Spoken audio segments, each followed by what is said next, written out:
Hooday, Bengal fans. He is Eric. I am Jake. This is the Bengals Pulse, the heartbeat of our Cincinnati Bengals. Mon is having some technical difficulties right now, but he will be joining us very soon.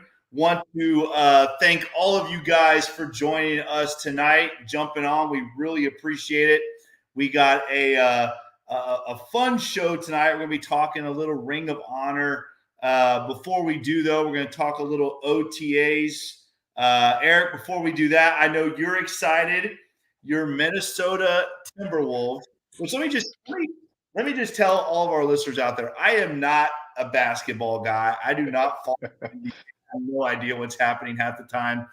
Luckily, I have my guy Eric here to keep me informed on everything that is going on.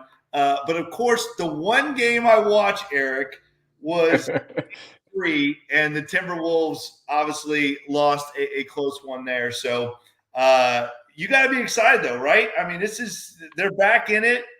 It's still a long shot, but they're back in it, right? Yeah. It's that Jim Carrey meme where it says, "So you're telling me there's a chance?" I kind of feel like we did when we were trying to beat the Chiefs to make a run for the playoffs there. Yeah. To set the stage a little bit, we've got a Bengals Pulse chat, and it's got Ace and Zim and Mon, myself and Jake, and Ace is a big Mavericks fan, or at least a big Luka fan, and Zim has become an Ant fan. So it's the three of us going back and forth, and Jake saying, "I just want to talk about Bengals and Reds. Get me out of here." God, Jesus. It's like I'll put my phone down, and by the time you and Zim and Ace and Mon, it's like I come back, I got like 70 NBA text messages, which is not what I want to look at. I'd rather talk about how terrible my Reds are right now than to talk about NBA playoffs. However, like you said, the other guys, Mon's obviously a big Sixers fan, so we have to hear that when they're still in it, which they are no longer. But I'm rooting for you, Eric. I'm rooting for you. This is kind of like a Bengals situation, right? With the Timberwolves, like they've gone through a lot of rough years, and now they got a couple great young players, kind of like what the Bengals did, right? Yeah, it's very Super Bowl run-esque. Nobody expected them to beat the Nuggets. No one expected them to be this good right now, and they're putting it all together. So it's very, very similar. We just want it to be different. We want them to overcome. But to do that, they're going to have to do something no team has ever done, to come back from three down. Every game in the finals, they've led with 5 minutes to go in the game. So I believe it's possible, because no game has been blown out. But one game at a time, and that's all you can really do. And that's probably enough basketball talk. So Jake, tell us about Bengals OTAs. I know you're hyped for that. I am hyped about that. I think with these OTAs, it's very interesting, right? Because obviously Jamar Chase and T can't be there because T has not signed his 1 year tender, so or his franchise tag. He hasn't signed that yet, so T cannot be there. Not expecting him anytime soon. No Jamar, no Sheldon Rankins, which is still kind of interesting to me, and no Trent Brown, which is also very interesting. Both guys, free agent guys. Now, don't get me wrong. Both of those guys are vets, and a lot of the times these vets, they don't show up for the OTAs. But you would think, wouldn't you think that a guy like Sheldon Rankins and a guy like Trent Brown would want to make a good impression? Do you find it interesting, Eric, that those two guys are not there? Obviously, Jamar Chase, he a little surprised, but we know that he's working and doing his thing. But what about the two free agent guys? Are you a little surprised those two guys aren't there? Yeah, and honestly, I didn't know until today that Trent Brown wasn't there. So that is surprising to me. I assume they've got valid reasons, and we don't need to know. But you want to see those new acquisitions to be there, starting to get up to speed as quick as possible. You surely hope that it's not something out there like, we drafted Mims and now Trent Brown's upset at that. So you hope it's not the case, but It's off season, so everybody's going to speculate. Everybody's going to make a big deal out of little things like this. I just think it's May. It is what it is. I'm sure there's good reasons to it. Yeah, I don't know if there's anything to read into that. I don't really feel like there is, but I know there were some people making some speculation about that today, about Trent Brown. I don't see that being a situation. There's no way a guy like Trent Brown is worried about Emeritus Mims taking his spot. Although it is, I would say the one positive is Mims is obviously getting a lot of those first team reps that Trent Brown would be getting. So that's good. Mims, listen, that was the one knock on us drafting him was he had what 8 or 9 games experience. Right. So I guess it will benefit I think Mims in the long run that he's getting all of these first team reps. And I'll be honest with you, man, he looks good. The one thing I think that's weird, and I know you're not, I know you don't really follow the Reds as like I do, but the other day Trent Brown was supposed to throw out the first pitch, and Mims went in his place. So I really, didn't know that. yeah, right. I mean, Trent Brown Wow. throw out the first pitch. He wasn't there. Mims went and threw in his first in his place. And I'm telling you right now, man, when you look, just Mims standing on the mound. I mean, the guy is he's like a wall. He's huge. Um, but good for him that he's getting all these first team reps. I think it'll help the offense in the long run, don't you? Oh, absolutely. I mean, you want your you and I always argue you want your first round pick to be an instant starter. So there's a lot of argument that he should be out there starting right away. When you have a guy like Trent Brown, you don't have to, but anything to give him those snaps to get him up to speed, maybe it helps him win the job, and then we have got a good depth piece. I did hear an interesting fact that the coaches want him to gain 10 pounds. They want him to play at 350 pounds, Mm. which I think is just crazy. A guy that's athletic and they want him to put on weight. We could be looking at beast mode for years to come.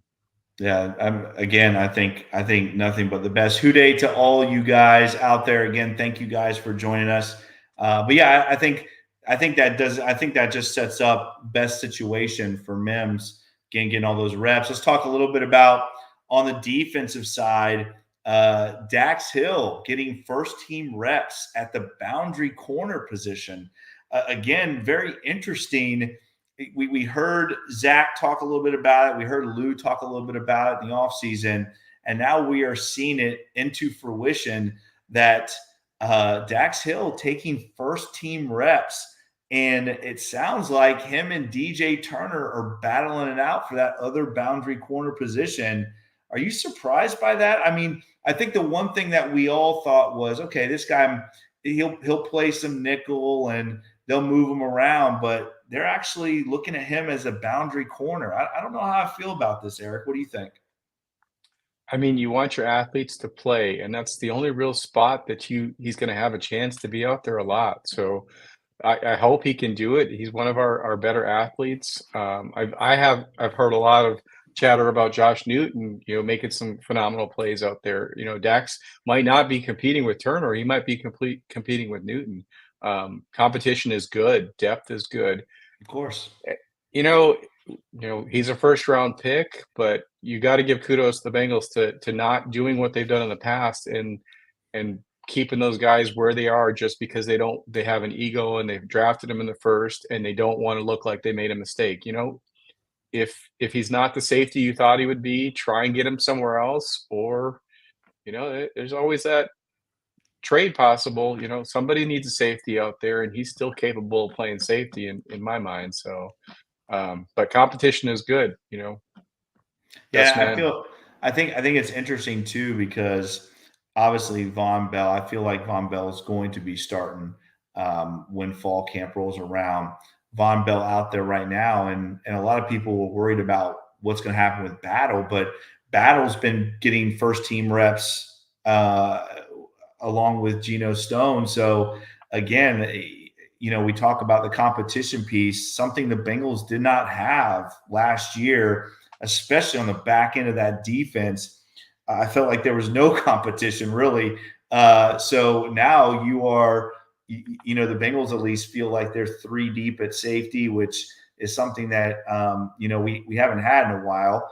And at corner, if Dax Hill works out, again, we don't know what that's going to look like, but if Dax Hill works out at corner, man, the Bengals back end of the defense is looking pretty good. I mean, especially if Newton ends up being a pretty good player. The Bengals now were once not very deep on the back end of the defense. Now they're looking pretty good back there. What do you think? Yeah, for sure. I mean, that's the goal of every offseason. Take your weaknesses and turn them into strengths. I mean, the what Von Bell brings, it's not just his play, it's his ability to call the plays out there, his ability to read defenses. I think it's Right. really going to free up our linebackers because I think they had to take a lot of that on last year. They had to be thinking before the play. They had to be helping people line up and get where they needed to be.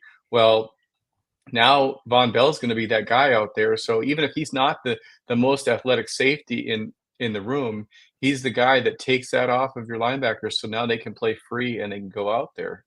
I think the depth is great. I think Jordan Battle's going to get his even if he's not the starter, he's going to be in there a lot, and I think we're in really good shape. Um, Well, I mean, of all the rookies last year, I think Jordan Battle really etched his spot on this roster as being, again, I'm not going to say I was right, but after the draft, he was my favorite. He was my favorite pick of the draft, and there's a reason for it because I think he translates well to the NFL, and obviously the Bengals feel the same way. He looked good last year, and now he's just because Von Bell's there doesn't mean Battle's going to be sitting the bench. He's a very good player, and I think the Bengals are now excited that there's a lot more depth on the back end of that defense, and you're still looking at some guys that were there last year that were a little banged up that are coming back, and it's going to be interesting. It's going to be a very interesting. I think that's going to be probably the most interesting battle going on in camp. bad Is words. that yeah in camp? I really do. I think that defensive backfield is going to be very interesting to see how it all pans out because there's some good players that were on there last year that were banged up. Ivy's a guy going to be very interesting to see. I mean, he's a long, athletic, really a very good transitional corner. Going to be interesting to see what happens with a guy like that. Well, So and go not ahead. just Ivy, Tyson Anderson. You bring Tyson Anderson was played lights out in the preseason, and then he Yeah, gets injured. You know, yeah, those guys, your depth is amazing. Your special teams is really going to benefit, and I think Battle is the future. You know, Von Bell, we bring him in.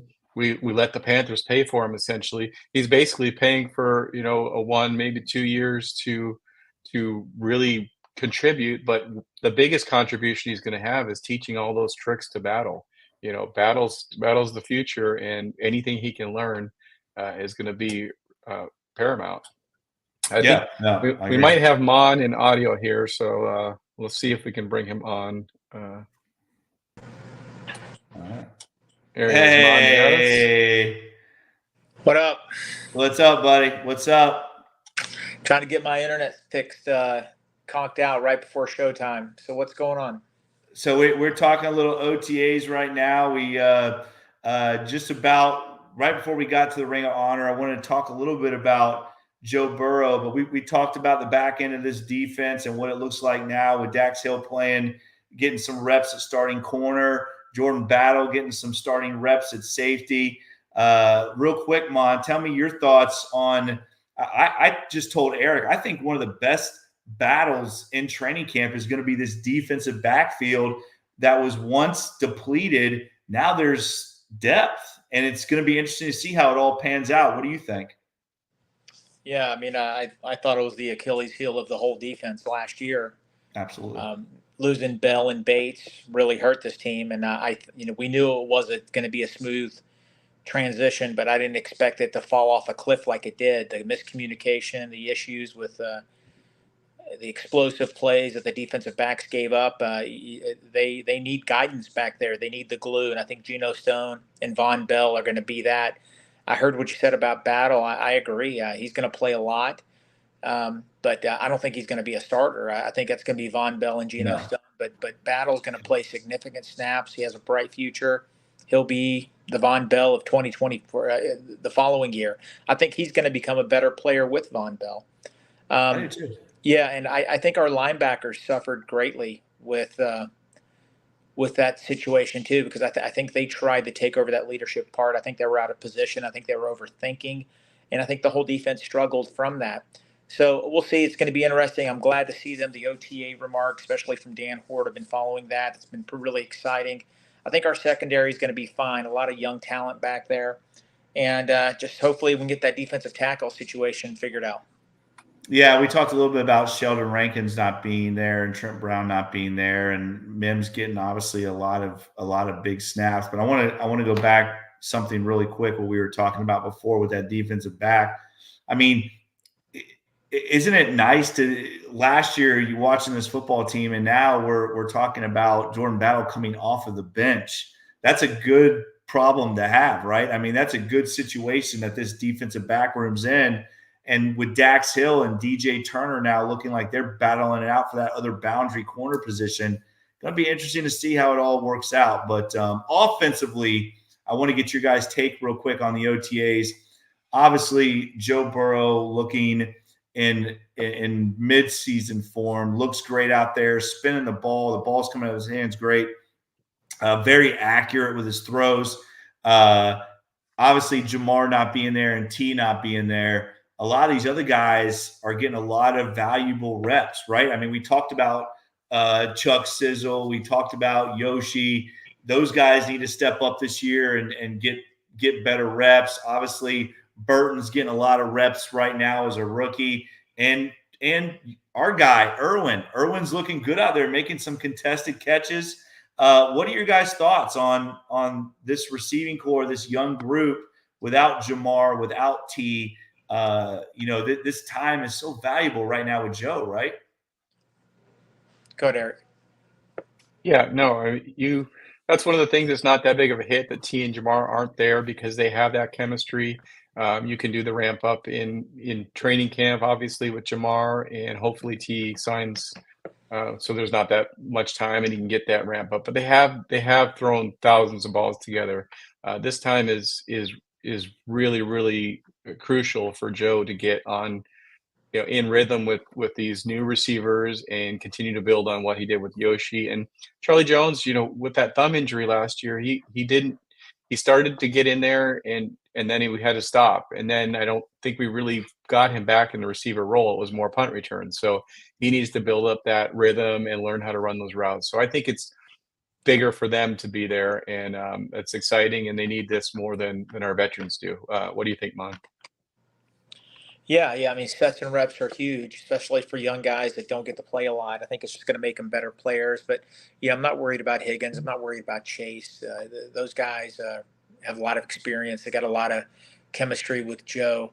But the young guys, we've gotten very young there. Burton, Irwin. Well, he's been there a couple of years. But Yoshi Voss and Charlie Jones, even the guys that played some snaps last year are getting out there. Bo Jackson's nephew. It's just good, and especially the young tight ends also. Let's not forget about them. He gets to play with them and see what's going on. Hopefully, All's rehabilitating that knee. I love all these young weapons on offense. I think this Bengals. I think the Bengals offense is going to go to another level this year. I really do. I think I know losing. I'm jumping around a little bit, but losing Mixon hurts a little bit. But I think they're going to take it to another level. I really do. And Gesicki too. That's a good point, Mon. Gesicki's another guy we didn't even talk about, but. And I don't know if you guys saw, I was telling Eric about Mims throwing out the first pitch of the Reds game a couple days ago. Did you see Eric All standing next to Mims? Listen, Eric All is every bit of 6'5", maybe 6'6". He does not look very small next to Mims. So hopefully his health doesn't come into question this year, because that would just be a bonus pickup for the Bengals in this year's draft. But guys, let's transition here and talk a little bit about the Ring of Honor. Again, a very, very interesting year, I think, because I look at these candidates, guys, and there's definitely some deserving guys here. And Eric, you talk about all the time the Bengals probably should have done 4 just to kind of get caught up on the whole thing, because I think this year it's gonna be a tough call. I know some people already think they know who the 2 is going to be. So I know mine is different from you guys. So do you guys want to go ahead and go first and tell me who you have for your 2, and I'll tell you who I voted on for my 2. Yeah. So maybe let's debate some of like the top 5 here first. And Okay. I'm wearing my Boomer jersey shirt just in honor of the Ring of Honor. We got our guy in last year. We got our 2 guys. I'm going to throw them up on the screen, and we can show all the people that are actually nominated. It's very similar to last year. There's no new additions. They do have their parameters set for that, so I don't think that Geno Atkins will be added for a little bit of time. We're looking at, once again, Corey Dillon, Max Montoya, Jim Breach, David Fulcher, Lamar Parrish, James Brooks, Tim Crumry, Bob Trumpy, Chris Collinsworth, Dave Lapham, and Reggie Williams. There's a lot of, every one of these guys should be in the Ring of Honor, and I think Mon said that quite a bit. There's nobody that shouldn't be in the Ring of Honor. This really should have happened 20, 25 years ago. So now it's kind of who gets in next. And I wish they would have done 2 years where they put 4 in, and then we wouldn't feel like we were playing catch up. But I think, and you guys can kind of throw your opinions and tell me if it's different. But I think the top 5, we're probably looking at Corey Dillon, James Brooks, Lamar Parrish, Dave Lapham, and Bob Trumpy. You think those are our top 5, or where are you at? I do, but I really think this is a 4-man race, guys. I really do. I think it's Corey Dillon, James Brooks, Lamar Parrish, and Dave Lapham. I think it really is a 4-man race. I truly believe that. I think those 4 are the top 4 guys that should go in. 2 of those 4 guys should go in. I'm with you. I really think all 4 of those guys should be in. But I'm going to say it's a 4-man race. I'm going to take Trumpy out just because I think right now it's going to be Dillon, Brooks, Lapham, Parrish, one of those 2 guys. What do you think, Mon?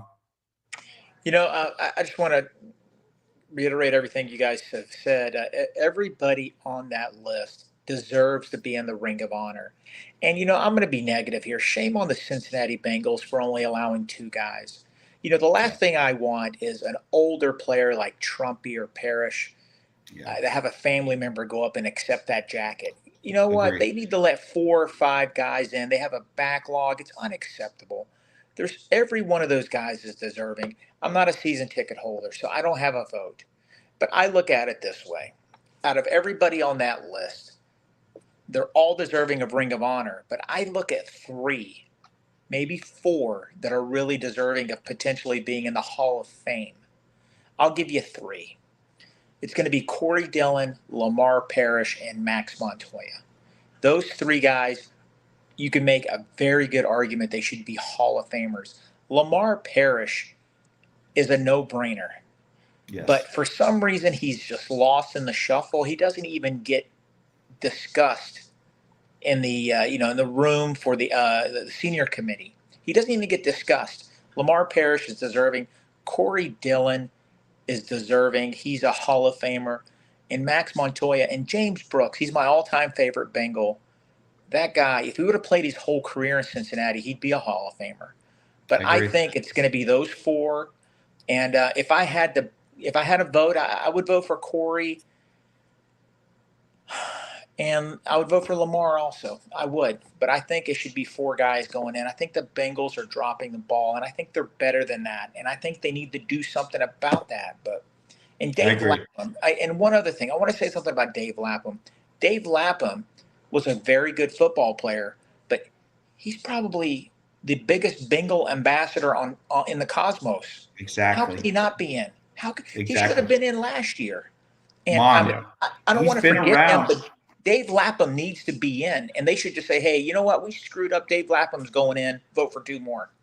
Listen, Yeah. Dave Lapham, besides 1 year in 84 and 85, besides that year, Dave Lapham has been with the Bengals since 1974, Mon. Playing and broadcasting since 1974, only 1 year when he went to play for the New Jersey Generals in 84 and 85. That was the only time he was not with the Cincinnati Bengals. I agree. Let's talk about Lamar Parrish first, because I think we all three agree he is a no-brainer. Again, Mon, you say this perfectly, dude.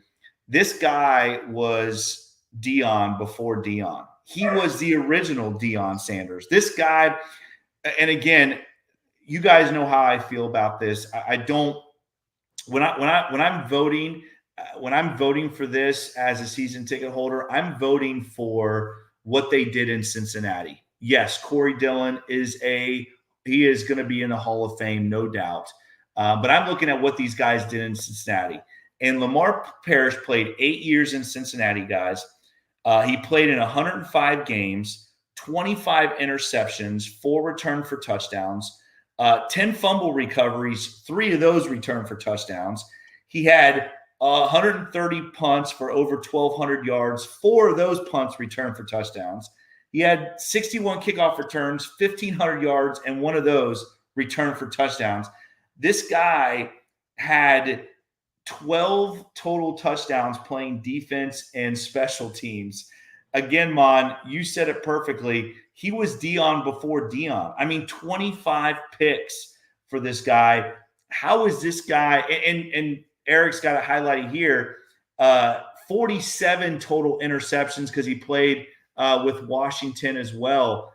How is this guy not talked about being in the actual NFL Hall of Fame? It is a travesty that this guy is not being talked about for the NFL Hall of Fame, but he is a no-brainer for me this year.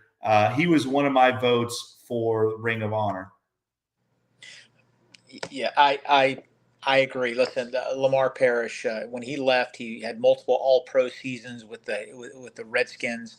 You know, sort of jumping around a little bit here. It all, I just got to throw this out there. I'm not trying to be negative towards our Bengals, but what we're seeing with T. Higgins, what we saw with Jesse Bates, we saw that with Lamar Parrish in the 70s. We had a known commodity, a superstar, one of the best players in football. They trade him. They got some good draft picks for him. I will say that they got quite a bit of a ransom from him. Turned out to play like 3 more All-Pro seasons. Hey man, keep the guy, because the guy we got that replaced him was a good player, but he wasn't Lamar Parrish. And so history sort of repeats itself a little bit. But no, Lamar Parrish is very deserving, and I hope he gets in the Ring of Honor, and I hope he gets in the Hall of Fame. Me too. Let's talk about Dave Lapham real quick, because again, guys, I said it earlier. The guy's been with the Bengals since 1974. He made the 40th anniversary team. He made the 50th anniversary team. That's as a player, guys. So this guy, again, obviously was as solid as they come as far as the offensive line goes. Played in a Super Bowl for the Bengals. Was on some of the best Bengal teams in history, those 70s teams that Mon always talks about. This guy was a part of. And he's been a broadcaster for the Bengals since 1986. This guy is a Bengals legend. And for me, I think Dave Lapham needs to go in just as a third extra. I think you have to put Dave Lapham in. The Bengals are not going to do that, obviously. But again, we look at these guys as players, but we also look at them as Bengals and the face of this organization. And Dave Lapham is one of the best. When you think about the Bengals, you got to think about Dave Lapham. The guy has been a part of this organization for what, 4-5 decades? Yeah. Well, the numbers are right there, 48 of the last 50 years. And I'll put it out there. Lap is one of my votes this year. And you put the comment that he's the face of the Bengals. I would argue Dave Lapham is the voice of the Bengals. You know, when you think of the Bengals, you think about Dan Hort and Dave Lapham and those calls. And there's no, you can't listen to a Bengals game or listen to a call without hearing Lapham and how excited he is when they're making a great play. And if he doesn't get in this year, and it's a good chance that he doesn't, because Lamar Parrish has a really good argument that he should be in. I mean, there should be 3 people in, hands down. But if he doesn't get in this year, I think we need to start a petition that they just need to put Lapham in. And I guarantee we get, hundreds of thousands of signatures on that petition. And if he's not voted in this year, I'll find a way to start that petition. We'll put it out there. And if the Bengals don't want to do it this year and listen to all the fans, not just the season ticket holders, well, and that'll be a shame. But he needs to be in there, hands down. Yeah, one other thing about Lapham that I don't know if a lot of the younger fans know this. He did college football, Big 12. He major college football games he has broadcast. And back in the 80s, he also filled in for NBC. He did a lot of NFL games. He wasn't always in the booth. If you go on YouTube right now and you look up the 1988 game, Week 2 against the very powerful Philadelphia Eagles with Reggie White and all those guys, the Bengals won. That got them to Super Bowl 23. Dave Lapham was doing that game on NBC. He wasn't doing it in the booth. So, Dave Lapham is a very talented guy. He's just not like a regional sports guy for the Bengals. He's done national games. He's done college games. Syracuse. Remember, Dan Hort told us the guy had a scholarship to Harvard. Are you kidding me? He's ultra intelligent. All 3 of those guys, Hobson, Hort, and Lapham, the Syracuse 3, he's probably the smartest one. And I like those other 2. And listen, let's not forget to mention the guy played 140 games for the Bengals, right? I mean, he played 140 games for the Bengals. We're not just talking about his career as a broadcaster. I mean, the guy played 140 games for the Bengals, went to a Super Bowl. I mean, the guy is Bengal history. But my other vote actually went to James Brooks, and I'm gonna make my argument why. And I know everybody wants Corey Dillon in, and I get it. Listen, I'm a Corey Dillon fan. I know some of us were a little sour with the way it all ended with Corey Dillon, but I really feel like Corey has made an effort to make amends, and all that stuff is kind of under the bridge, so to speak. But to me, James Brooks, and again, I became a Bengals fan in '81, and obviously, James played for the Chargers that year. When the Bengals traded for him, I was a huge James Brooks fan.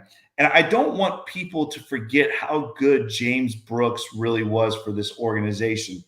So I'm going to throw out some numbers for you guys real quick, and you tell me what you think. Because, again, like I said, and listeners too, I know everybody's on this Corey Dillon train. And again, I think Corey Dillon is deserving. I think he will be in the Bengals Ring of Honor. But let me tell you why James Brooks should be first. All right. So Corey Dillon, I'm just going to kind of go through these numbers real quick. Corey Dillon played 107 games for the Bengals. James Brooks played 118. So James Brooks played 11 more games. Corey Dillon's the all-time leading rusher for the Bengals. 1,800 attempts, over 1,800 attempts for over 8,000 yards. James Brooks, 1,300 attempts for 6,500 yards. Okay. Touchdowns, Corey Dillon at 45, James Brooks at 37. Okay. James Brooks averaged 4.8 yards a carry, Corey Dillon 4.3. But this is where I think there's a difference between the two guys. Corey Dillon had 1,400 yards receiving and 5 touchdowns. James Brooks had over 3,000 yards receiving and 27 touchdowns. So when you look at these numbers, guys, when you look at the numbers total, Corey Dillon touched the ball 2,057 times on offense. He had 9,543 yards total and 50 touchdowns. James Brooks touched the ball 1,641 times. Okay. So right about 400 less times than Corey Dillon. He had 9,400 yards, 9,459 yards, and 64 touchdowns. James Brooks had 14 more touchdowns and just a little under 100 yards less, but touched the ball 400 less times, guys. Again, I don't want James Brooks to be forgotten because James Brooks was him in that era of Bengals football. One of the reasons why the Bengals played in that Super Bowl was because of James Brooks. James Brooks did just as much, if not more, than Corey Dillon. And I know the argument of Corey Dillon was by himself for a couple years, and that's that argument to me, it doesn't hold water.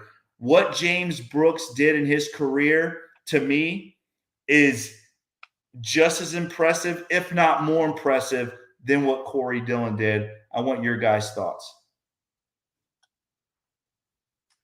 I mean, I was young, when James Brooks played, but one of my favorite guys to play with him, Tecmo Bowl. So James Brooks carries a huge place in my heart. This is the Ring of the Honor. It's it's kind of like the Hall of Fame. I think the Hall of Fame gets skewed, and it should be the Hall of Great Players, and it really does become the Hall of Fame, and that's why not a lot of the Bengals are in there. I just can't get over until you get the number one rusher, all-time rusher in Cincinnati history in the Ring of Honor. James Brooks should follow him, and the number one all-time rusher is Corey Dillon, and he did it in less time. Not that much less. Not that much less, but he also did it at a time where he didn't have Boomer Esiason, and he didn't have Ickey Woods, and he didn't have Chris Collinsworth. He had Darnay Scott and Carl Pickens, but this was Corey Dillon in the late 90s Bengals. What did we have? We had Corey Dillon. We had Willie Anderson, paving the way for him, but I would argue that he shouldered more of the weight because it was Corey Dillon. And I get kind of passionate for him. I do think that, I know some fans will never vote for him because the last little bit of time where he was in Cincinnati, when he left Cincinnati, kind of put a sour taste in some people's mouths. But I think we have a little distance from that, being displaced fans, and it happened in a time where we didn't have social media, we didn't have Twitter, Facebook, so we didn't really get that sour taste. At least I didn't, because we weren't inundated with it over and over and over again.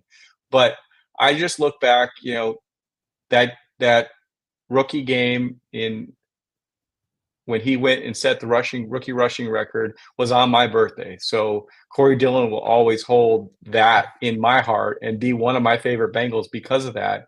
And I love that he got a Super Bowl for him, but I hated to see that he got a Super Bowl for someone else. So, and I think too, Eric, sorry for cutting you. I think too, this is about what he did for the Bengals, right? This is not about his career. It can't be. We can't look at those things and say, this is about the Bengal Ring of Honor, not the NFL Hall of Fame. Yes, Corey Dillon is going to be in the Hall of Fame. He did great things when he went on to play for the Patriots. I'm just looking at what these guys did when they played for the Bengals. And I'm not sure you can really hold that against James Brooks. I don't think your argument can hold against James Brooks. I think it's a good argument for Corey Dillon, but I don't think it holds that much weight when it comes to how can you take away from what James Brooks did, because he played on a better team. Obviously, that 88 team is one of the best teams in Bengal history, but he also didn't touch the ball as much as Corey Dillon. Corey Dillon got the ball obviously 400 more times than James Brooks. I'm okay with Dillon going in, but I think before you put Dillon in, you got to put the guy that was the leading rusher before Dillon, Well, and who is still the second all-time leading rusher on this team, and one of the leading. I think he's right at the top as far as touchdowns scored for this team as well. and I'll probably make Mon's point for him, but we're looking back, hindsight over 40 years here. James Brooks should have been in the Ring of Honor when Corey Dillon was breaking that record. But now that you're looking back over 40 years, you got to put number one before number two. That's the last I'll say. Mon, what do you think? Oh, you're muted, Mon. No, that's a good point, Eric. You're right. Like I said, there's a backlog of great players. The Bengals, this is creating great content for them. We're debating the Ring of Honor. This is perfect. I think they want it this way. James Brooks should have been in years ago, but Jake, I'm going to have to disagree with you. I think the time I think it's huge. I think the difference between the two is astronomical. I love James Brooks. He's my all-time favorite Bengal. I've said that a million times. James Brooks played behind the greatest offensive line in Bengal history. It wasn't even close. Those guys were unbelievable. They almost had 3 1,000-yard rushers in one season. That's how dominant they were. Corey Dillon played in the lost decade behind Derek Brills was a center. He did have Willie Anderson. Trafford was tackle. I mean, he played in that game. He did have Willie. He did have Willie. But in that game against the Broncos, the Bengals had 40 passing yards the whole game, and they ran for 400. I mean, the Broncos knew Corey Dillon. And they couldn't stop him. They couldn't stop him. I get, not just you. A lot of people are a little upset the way he left Cincinnati. I get it. It left a sour taste in their mouth. He's really gone on this local media tour with a bunch of opposing podcasts. He's on their shows all the time. I salute him for that. He wants to, mend fences with the Bengals. I just think he's deserving. And I'm not knocking my all-time favorite Bengal and James Brooks. Everything you said, Jake, was spot on about him. He was just that good. 180-pound running back, 5'10". He would run over people. He was fearless. Oh, he's so good. And he should have been in. He should be in. But I think Corey Dillon's very deserving. But what we talk about, and Mon, I'm not saying Corey Dillon is not deserving. I'm saying he's not deserving over James Brooks. That's what my point is. I think Corey Dillon is going to be in the Ring of Honor and should be in the Ring of Honor for the Bengals. There's no doubt about it. He is the all-time leading rusher. What I'm saying is that James, you can't. You just talked about this, Mon. You don't want to see these Bengal players that have been around for longer. You don't want to see someone else receiving this award for him. James Brooks should have already been in the Ring of Honor, and you can't hold it against him. That the Bengals started late with this. I just think that James Brooks right now belongs there before Corey Dillon. And my numbers that I just said to you, they kind of prove that. Again, we're talking about a difference of what? I'm not a math person, but we're talking about a difference of about 80 total yards, and James Brooks had 14 more touchdowns. I get it. I get it that he's the number one rusher and all this other stuff, but you cannot take away from what James Brooks did for this organization.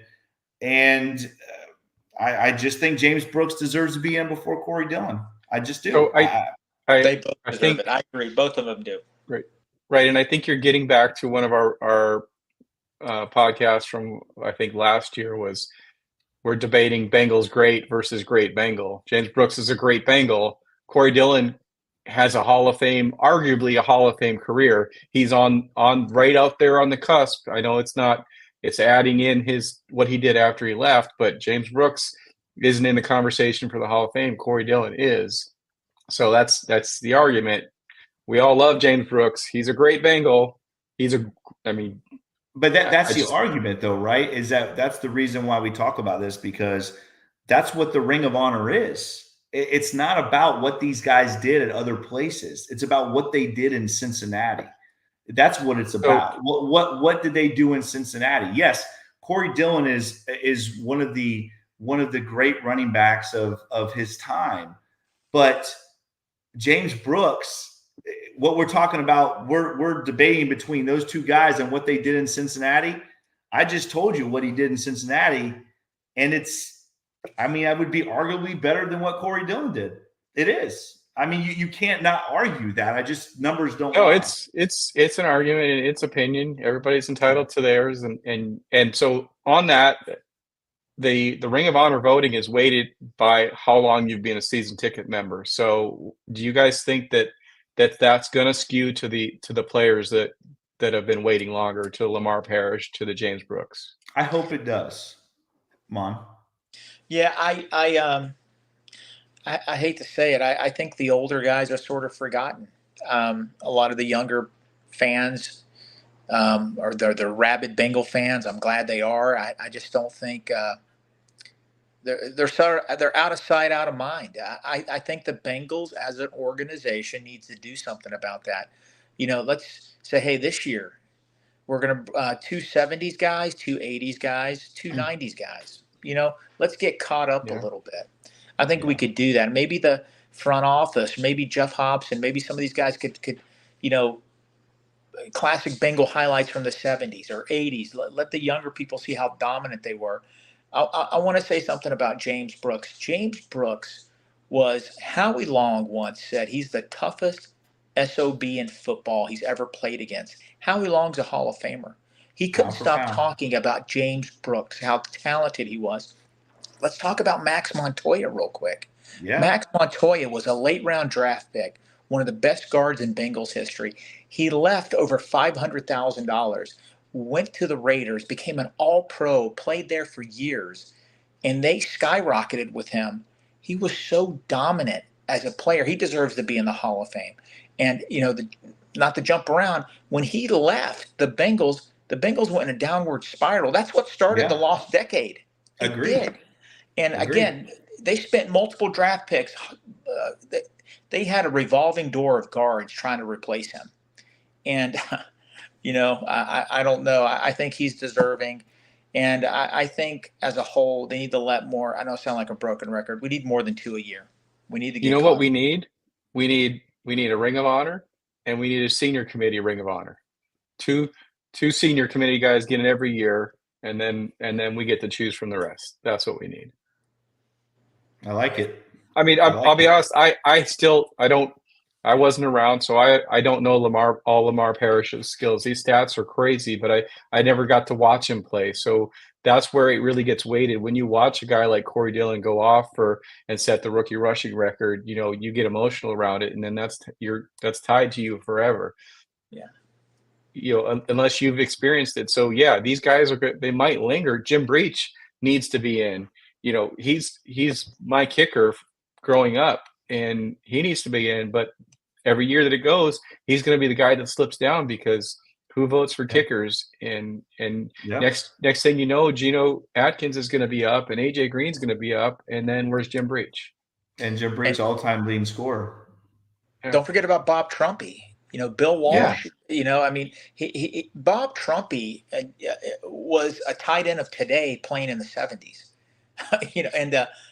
Bill Walsh helped develop him, and Bob Trumpy's so deserving to be in the Bengal Hall of Fame. He's one of the original draft picks, and I think the Bengals need to do something about that. Maybe they can come up with a creative way to get more people in. Hey, listen, too. Again, let's not forget about Tim Krumrie. I mean, while we're talking about this, Tim Krumrie led this team in tackles as a nose tackle. He had like almost 100 tackles from the nose tackle position. He was dominant, Mon. I mean, you and I grew up watching Tim Krumrie. He was one of the best defensive linemen in football. He was dominant. That injury in the Super Bowl is honestly, it's one of the reasons why the Bengals lost. Yeah, he was never the same after that. He was an okay player after it, but he wasn't. You're absolutely right. I just want the younger Bengal fans to know this. He was destined to be a Hall of Famer. If he didn't break his leg, he was going to be a 6, 7-time All-Pro.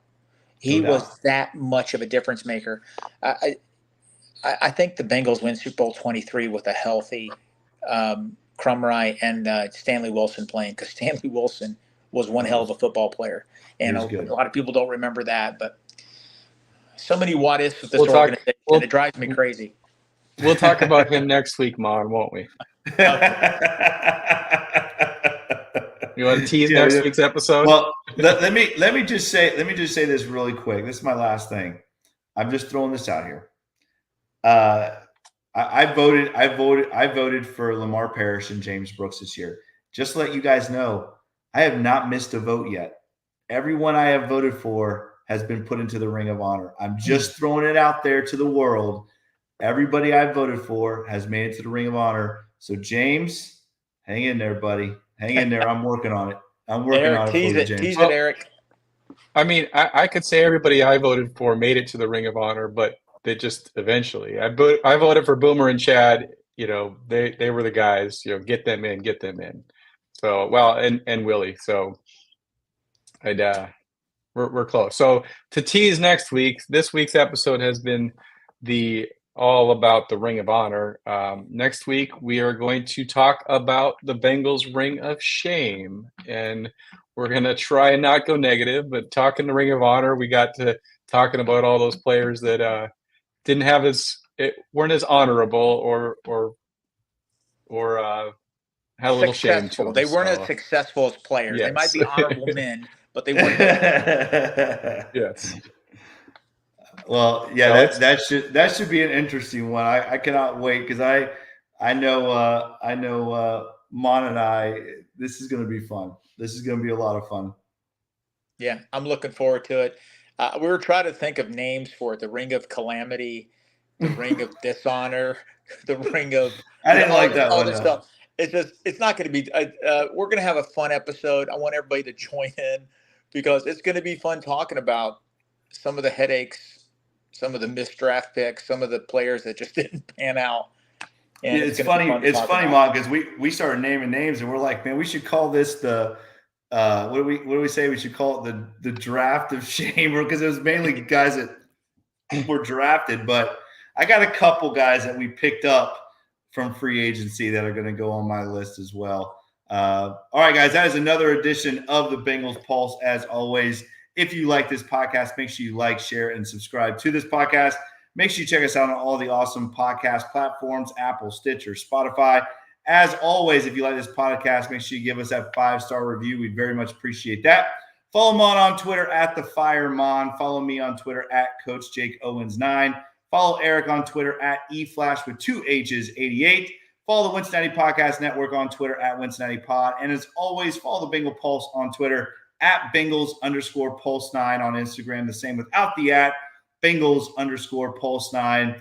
And as always, guys, make sure you check out all the awesome podcasts right here on the Cincinnati Podcast Network. He is Eric. He is Mon. I am Jake. This is the Bengals Pulse. Hooday, Bengal fans. We will see you next week.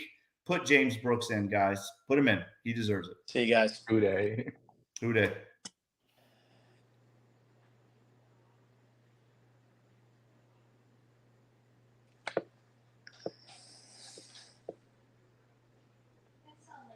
We're still live. We're still live. It's not letting me in the stream. Go ahead, keep talking while I try and get this. Hooday, guys. We're back. Yeah. Right here on the Bengals Pulse. And Eric is gone. Mon and I are still here with you guys. Finishing the episode. Listen, Mon, I'm having the worst night of my life right now, but I'm glad I got to pop on the show, and everybody, we're still live, so please, hi everybody. I'm glad you got to pop on as well, Mon. We missed you. We didn't get to talk about the stadium, but we will definitely talk about that next week. I want to get your thoughts on where you think that is headed. Obviously, very interesting situation coming up in Cincinnati with this stadium issue. Real quick before we go, I guess, Mon, talk about what exactly happened. The Bengals were able to. What they say they were going to put in about $120 million. They were looking for some more money. Yeah, I apparently, there's a system. The NFL owners will grant money to franchises, and it's a matching fund. So if a team puts in $100 million, the NFL will match another 100. So the Bengals have decided to put in $60 million, and the NFL will match that. So it's going to be 120. I think the money has to be allocated to certain upgrades in the stadium. Not like plumbing and wiring and things like that. It has to go to fan and amenities and things like that. So the Bengals are pledging 100 to 120 million. That's a great number. Now they still have to negotiate with the city. Obviously, it's going to take probably another 300 million to upgrade Paycor. It's going to get done. It's going to be a little contentious. I just want to say something. I'm glad you mentioned it. There's a lot of other podcasts. They're throwing shade at Bengal Jim and some other people about, older guys like us.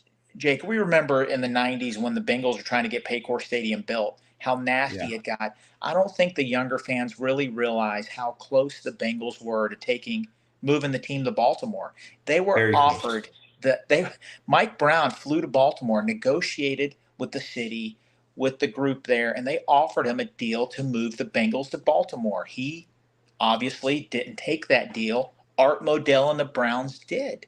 Yeah. I'm not saying that's going to happen now. Of course, that's not going to happen. The Bengals are going to remain in Cincinnati. But we remember those contentious times and how close it was. We lost the Bengals, and we get a little worked up and nervous about it.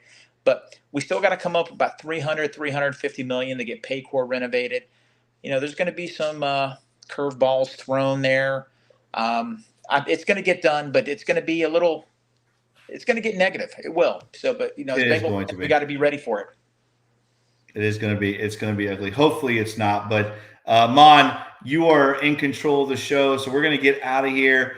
We'll hit that topic again next week.